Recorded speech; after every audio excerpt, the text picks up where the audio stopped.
નમસ્કાર વિદ્યાર્થી મિત્રો. ધોરણ 9 પ્રકરણ નંબર 1 ચિતાસ ટીયર્સ. આ પ્રકરણની અંદર ચિતાના માતાની જે વેદના છે એ વેદનાને અનુસાર એક સારી વાર્તા આપણી સમક્ષ રજૂ કરેલ છે. આપણે વધારે સમય ના લેતા આપણા પ્રકરણ તરફ ધ્યાન આપીશું. કહેવામાં આવ્યું છે, long ago a ઝુલુ hunter was sitting under a tree. His name was Idi. He saw a large herd of deer grazing in the lush green meadow. વિદ્યાર્થી મિત્રો, આ પહેલા પેરેગ્રાફની અંદર આપણને એવું કહેવા માંગે છે કે કેટલાય સમય પહેલાં એક ઝુલુ શિકારી એક ઝાડ નીચે બેઠો હતો. એનું નામ ઈદી હતું. તેણે હરણના એક મોટા ટોળાને એક લીલાછમ બીડમાં ચડતું જોયું. બીડ મીન્સ મેડો અને લશ ગ્રીન મીન્સ લીલુંછમ હરિયાળું ઘાસ. ત્યાર પછીના પેરેગ્રાફમાં હી સેડ ટુ હિમસેલ્ફ, એ પોતાની જાતને કહે છે, એણે મનમાં વિચારે છે, these deer are really wonderful, but I have to run a lot to catch one of them. Can't there be an easy way to get one. એટલે એ સમયગાળા દરમિયાન એ મનમાં વિચારે છે કે આ હરણ ખરેખર અદ્ભુત હોય છે, પણ તેમાંના એકને પકડવા માટે મારે ખૂબ દોડવું પડે. તેને પકડવા માટે કોઈ સહેલો રસ્તો ન હોઈ શકે. ત્યાર પછીના પેરેગ્રાફની અંદર જણાવે છે, suddenly he saw a female cheetah crawling silently closer to the grazing animals. અહીંયા આગળ ક્રાઉલ મીન્સ ધીમે ધીમે ધીમે સરકવું, અને ફિમેલ દેટ મીન્સ અહીંયા આગળ નારી જાતિનો ઉલ્લેખ કરેલો છે. અને સડનલી મીન્સ એકાએક, અચાનક. ત્યાર પછીના પેરેગ્રાફની અંદર આપણને જણાવે છે કે ઇડીસ eyes brighten, they spark with an idea. આ પેરેગ્રાફની અંદર આપણને એવું કહેવા માંગે છે કે એકાએક તે એક માદા ચિત્તાને ચડતા પ્રાણીઓ તરફ ધીરે ધીરે સરકતી જોવે છે. પછી તે કૂદીને એક હરણને પકડે છે. થોડી વાર સમય વીત્યા પછી તેના 2 બચ્ચા જાળીમાંથી બહાર આવ્યા અને તે સૌએ આ ભોજનને માણ્યું. ત્યાર પછીના પેરેગ્રાફમાં કહેવા માંગે છે, ઇદીસ આઈઝ બ્રાઇટન. ઈદીની આંખમાં તરત જ ચમક આવે છે. They sparked with an idea. એમાં એને એક યુક્તિ વિચાર આવે છે, એક યુક્તિ અજમાવાનો પ્રયત્ન કરવાનો વિચાર આવે છે. He invite the cubs.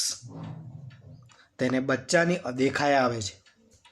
Can I be lucky as these beautiful cubs. આ રૂપાળા બચ્ચાની માફક હું પણ નસીબદાર થઈ શકું ખરો. They got the food without any effort. તેમને કોઈ પણ પ્રકારનો શ્રમ કર્યા વિના પોતાનો ખોરાક મળી ગયો. Can I have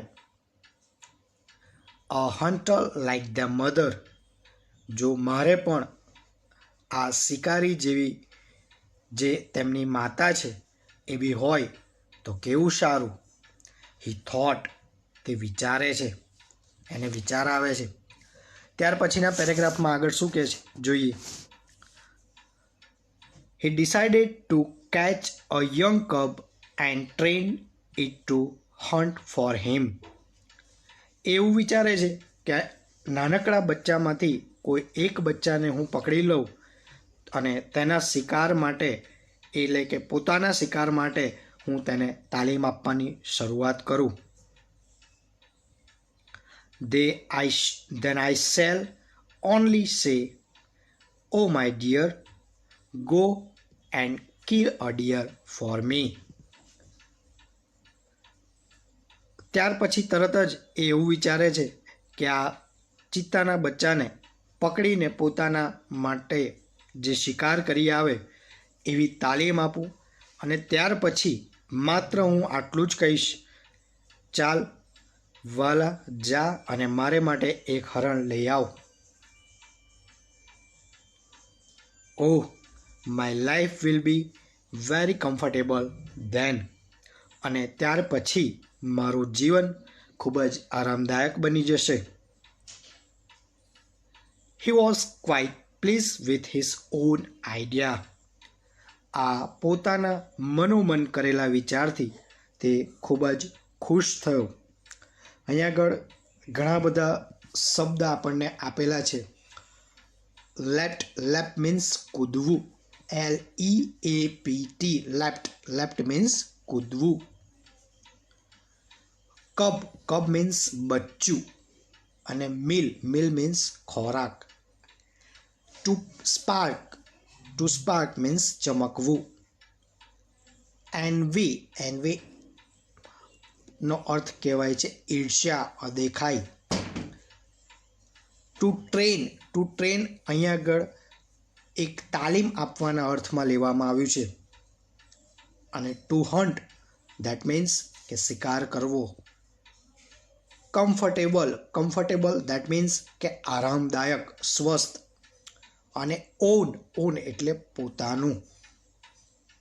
two follow means પાછળ જવું. ત્યારબાદના પેરેગ્રાફ જોઈએ. He decided two follow cubs and steel one. તેણે બચ્ચાનો પીછો કરીને એકને ચોરી લાવવાનું નક્કી કર્યું. From his experience Edie knew that a cheetah never attacks a man. એ પોતાના અનુભવથી એમ જાણતો હતો કે ચિત્તો કદી માણસ ઉપર હુમલો કરતો નથી. Therefore, it was safe to steal a cub. તેના કારણે તેનું બચ્ચું ચોરી લાવવાનું તેના માટે સલામત હતું. He followed the cheetah family till evening. સાંજનો સમય થતો ગયો ત્યાં સુધી એ ચિત્તાના કુટુંબનો પીછો કરતો રહ્યો. At the sunset, the mother cheetah hid her cubs in a thick bush and left for a stream. Quickly, the hunter picked up his net and spear and ran into the bush. He saw two tiny cubs. They looked at him with their bright eyes. They were too young to run away. Edie threw the net over them and the cubs were caught. He needed only one cub, but he thought, "Oh, it is always better to have two slaves instead of one." He dragged them with him and hid them under a big basket. સૂર્યાસ્તના સમય સુધી એ ચિત્તાના કુટુંબનો પીછો કરતો રહ્યો. ત્યાર પછી આગળ જોઈએ તો માએ પોતાના બચ્ચા એક ગાઢ ઝાડીમાં છુપાવ્યા અને ઝરણા તરફ ઉપડી. શિકારીએ તરત જ પોતાની જાળ અને ભાલો ઉઠાવ્યા અને ત્યાર પછી તરત જ ઝડપથી ઝાડી તરફ દોડી ગયો. તેણે નાનકડા બે બચ્ચા જોયા. તેઓ તેની શિકારીની સામે ચમકતી આંખે એકદમ બ્રાઇટન આંખથી જોઈ રહ્યા હતા. તેઓ એટલા નાના હતા કે દોડી શકે તેમ નહોતા. ઈદીએ તેમની ઉપર ઝાડ નાખી અને બચ્ચા તરત જ ઈદીના હાથમાં પકડાઈ ગયા. તેને તો ફક્ત એક જ બચ્ચાની જરૂર હતી, પણ તેણે વિચાર્યું, ઓહ, એકના બદલે મને 2 ગુલામો એક સાથે મળે તો કેટલું સારું. તેણે તે બંને બચ્ચાને પોતાની સાથે ઘસડ્યા અને એક મોટા ટોપલાની નીચે છુપાવીને લઈ ગયો. ત્યાર પછીના પેરેગ્રાફની અંદર જોઈએ આગળ. The mother cheetah return after a while. થોડી વાર પછી માં ત્યાં પાછી આવી. She did not find her cubs. અને આવતાની સાથે જ તેણે પોતાના બચ્ચાને એ ગાઢ જાળીની અંદર છુપાવ્યા હતા ત્યાં જોયા નહીં. શી લુક્ડ ઓલ અરાઉન્ડ. અને તેણે ચારે બાજુ પોતાની નજરો દૂર દૂર સુધી ફેલાવવા માંડી. First of all she became angry and jump wildly. તે ચારે બાજુ જોર જોરથી બૂમો પાડી અને કૂદીને જોવા માંડી, પણ પોતાના બચ્ચાનો ક્યાંય તેને પત્તો મળ્યો નહીં. પહેલાં તો ખરેખર તે ખૂબ જ ધુઆપુઆ થઈ ગઈ. શી સ્નિફ્ડ ઓલ અરાઉન્ડ. તે દરેક જગ્યાએ સૂંઘતી હતી. અહીંયા આગળ ટુ સ્નીપ મીન્સ સૂંઘવું, અને ટુ ડ્રેગ મીન્સ ખેંચવું. સ્લેવ મીન્સ ગુલામ, અને ટાઇની મીન્સ નાના, અને સ્પિયર મીન્સ ભાલો. She could not find her dear babies. At last, she became sad and started crying. She cried and cried for the whole night till the next evening.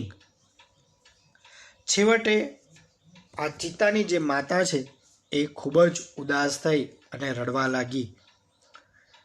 આખી રાત મોડે સુધી અને બીજા દિવસની સાંજ સુધી એ સતત રડતી રહી. She cried and cried until her tears made dark stains down her cheeks. She was still weeping. તે એટલી હદ સુધી રડતી રહી કે તેના ગાલ ઉપર આંસુના કાળા ડાઘ પડી ગયા. ત્યાં સુધી સતત તેણે રડવાનું ચાલુ રાખ્યું અને હજી પણ એ રડતી હતી. જોઈએ આગળના પેરેગ્રાફમાં શું કહે છે. At night the mother cheetah cried so loudly that she was heard by a wise man living in the village. રાત્રે આ રાત્રિના અંધકારમાં ચિત્તાની માતા એટલું મોટેથી રડી રહી હતી કે ગામમાં રહેતા એક ડાયા માણસે આ રડવાનો અવાજ સાંભળ્યો. He rushed. He knew that it was Edie's weak idea.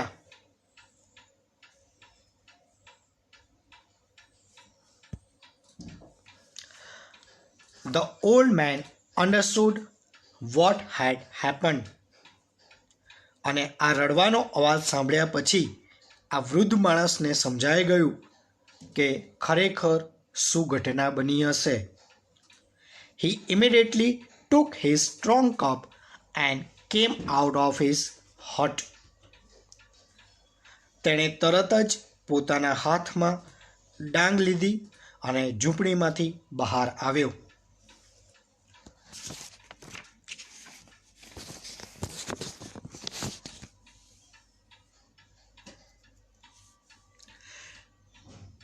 This old man Sano was very wise.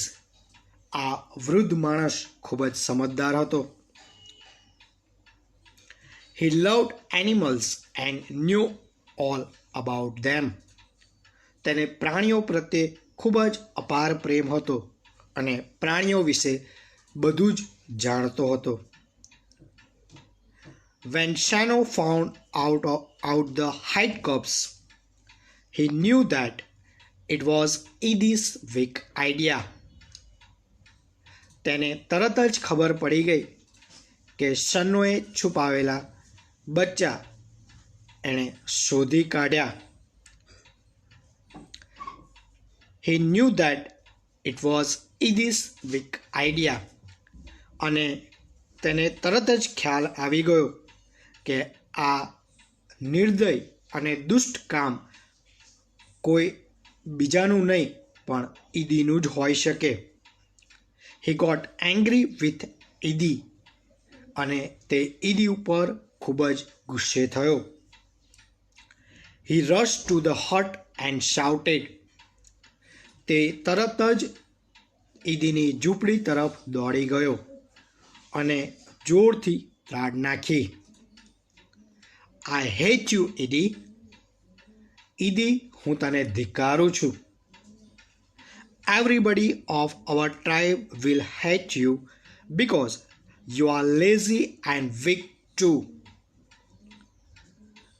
આપણી જે જમાત છે એ દરેક જણ તને ધિક્કારશે કારણ કે તું ઈદી તો છે પણ દુષ્ટ પણ છે. We know that a hunter must hunt with his own strength and skills. આપણે જાણીએ છીએ કે આપણે શિકારી છીએ પણ શિકારી પોતાની તાકાત અને આવડતનો ઉપયોગ કરીને જ શિકારીએ શિકાર કરવો જોઈએ. But you are a lazy hunter. પણ તું તો એક આળસુ શિકારી છે. You are a thief. તું ચોર છે. You have broken the rules of our tribe. You have brought dishonor to the whole tribe. તું આળસુ શિકારી છે અને ચોર પણ છે. તે આપણી જમાતના નિયમોનો ભંગ કર્યો છે અને એના કારણે તે આપણી આખી જમાતને બદનામ પણ કરી છે. All the members of the hunter tribe got together. અને ત્યારબાદ શિકારી જે જમાત છે, જે શિકારી જમાતના લોકો છે એ બધા એક જ જગ્યાએ એકઠા થાય છે અને ત્યારબાદ તેઓ નક્કી કરે છે they decided to drive away Edie from their village forever. અને ત્યારબાદ તેઓ ઈદીને કાયમ માટે ગામમાંથી હાંકી કાઢવાનો નિર્ણય કરે છે. Shano took the cubs on his shoulders and returned them to their mother. અને શનો નામનો જે વૃદ્ધ શિકારી હોય છે એ બચ્ચાને પોતાના ખભે ઉચકે છે અને તેમની માતા પાસે પહોંચતા કરે છે. He saw that long weeping of the mother cheetah had stained her face forever. એ જોવે છે કે ખૂબ જ લાંબા સમય સુધી રડવાથી માના ચહેરા પર કાયમ માટે આ કાળા ડાઘ થઈ ગયા હતા. મિત્રો, સુંદર મજાનો આ પાઠ છે અને આ પાઠની અંદર આપણને ચિત્તાની માતાની જે વેદના છે, પોતાના બાળકો પોતાનાથી અમુક સમયગાળા દરમિયાન અલગ પડી જાય છે અને એ સમયગાળા દરમિયાન આ ચિત્તાની માતા જે હોય છે એ જે આક્રંદ વ્યક્ત કરે છે એ આ સુંદર મજાની વાર્તાની અંદર આપણને જોવા મળે છે. ત્યાર પછી આપણે પાછળ ચિત્તાનું જે ચિત્ર નિહાળી રહ્યા છે ત્યાં ચિત્તા વિશે થોડીક હકીકત વાત આપેલી છે. ફેક્ટ્સ અબાઉટ ચિત્તા એટલે કે ચિત્તા વિશેની થોડી હકીકત અહીંયા આગળ દર્શાવેલી છે. હાઇટ 100 સેન્ટીમીટર્સ એટલે કે એની ઊંચાઈ 100 સેન્ટીમીટર જેટલી જોવા મળે છે. વેટ 65 kgs એટલે કે એનું વજન 65 કિલોગ્રામ જેટલું જોવા મળે છે. વેટ એટ બર્થ 300 ગ્રામ્સ એટલે કે જન્મ સમયે તેનું વજન 300 ગ્રામ જેટલું આપણને જોવા મળે છે.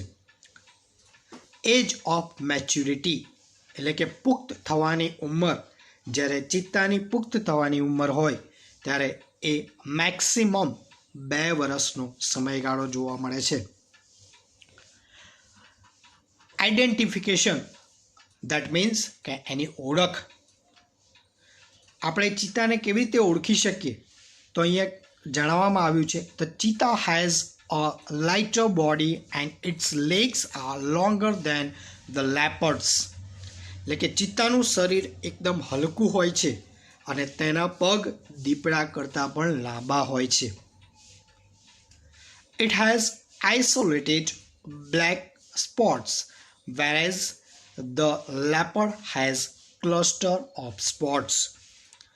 ચિત્તાને છૂટાછવાયા કાળા ડાઘ હોય છે, જ્યારે દીપડાને ડાઘના ઝુમકા હોતા નથી. હેબિટ મીન્સ એનું નિવાસસ્થાન, એટલે કે ચિત્તાનું નિવાસસ્થાન કેવું હોય છે? સામાન્ય રીતે ચિત્તાસ usually live in open forest. Presently they are found mainly in Africa. We had lot of cheetahs in India, but the last one was shot by hunters around 1950. ચિત્તા સામાન્ય રીતે ખુલ્લા જંગલમાં રહેતા હોય છે. હાલમાં તો મુખ્યત્વે આફ્રિકામાં જોવા મળે છે.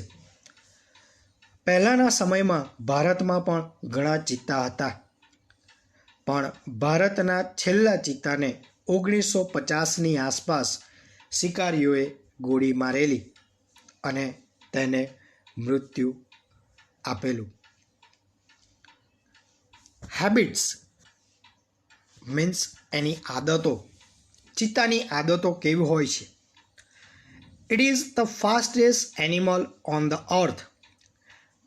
Its top speed can be around 100 kilometers per hour, but it can maintain this speed only for a very short distance. એટલે કે ચિત્તો ધરતી પરનું સૌથી ઝડપી પ્રાણી છે. વધારેમાં વધારે 1 કલાકના 100 કિલોમીટરની ગતિ હોઈ શકે, પણ આટલી ગતિ બહુ થોડા અંતર માટે તે જાળવી શકે છે.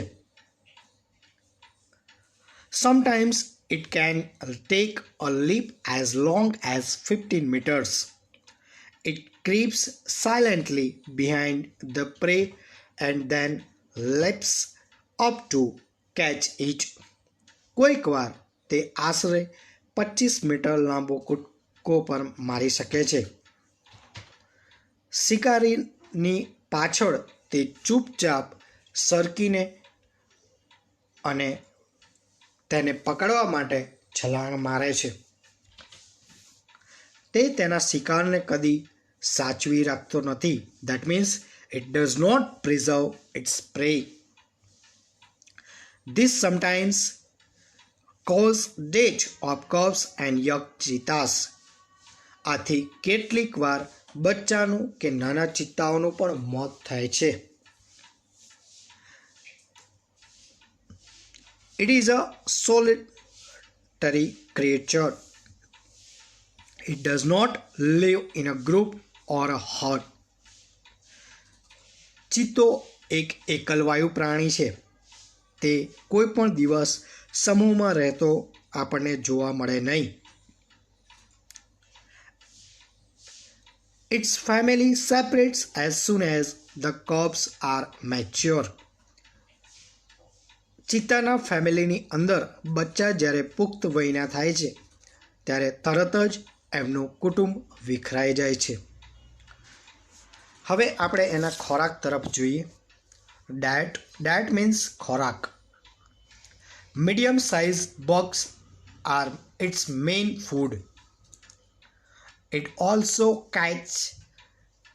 hides on large birds. મધ્યમ કદના જે કાળિયાર હોય છે એ તેનો મુખ્ય ખોરાક જોવા મળે છે.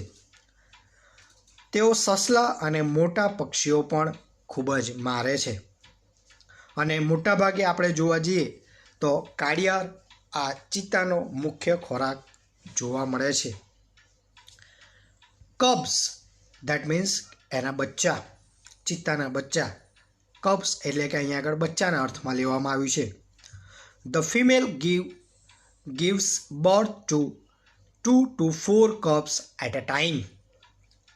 એટલે કે માદા ચિત્તા એક વખતે એક સાથે 2 થી 4 બચ્ચાને જન્મ આપે છે. They are very beautiful with long silver grey fur.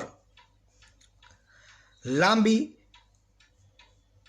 રૂપાળી રૂંવાટીથી બચ્ચા ખૂબ જ સુંદર લાગી રહ્યા છે. The mother calls them by giving a high-pitched whistle like a bird. અને પક્ષીની પેટે તીવ્ર સિસોટી જેવો અવાજ કરી માં એ બચ્ચાને પોતાની સમક્ષ બોલાવે છે. વિદ્યાર્થી મિત્રો, આ પ્રકરણ નંબર 1 આપણે જોયું. ખૂબ જ સરસ મજાનો અને સુંદર પાઠ છે. ચિત્તા વિશેની આપણને ખૂબ જ સારી માહિતી આ વાર્તા સ્વરૂપે આપણને પૂરી પાડવામાં આવી છે. એના ખોરાક વિશે, એની રહેણીકરણી વિશે, એના વજન, એની હાઇટ વેઇટ દરેક વિશેની સંપૂર્ણ માહિતી આપણને પૂરી પાડવામાં આવી છે. દરેક વિદ્યાર્થી આ પાઠ ધ્યાનથી નિહાળશો. Thank you.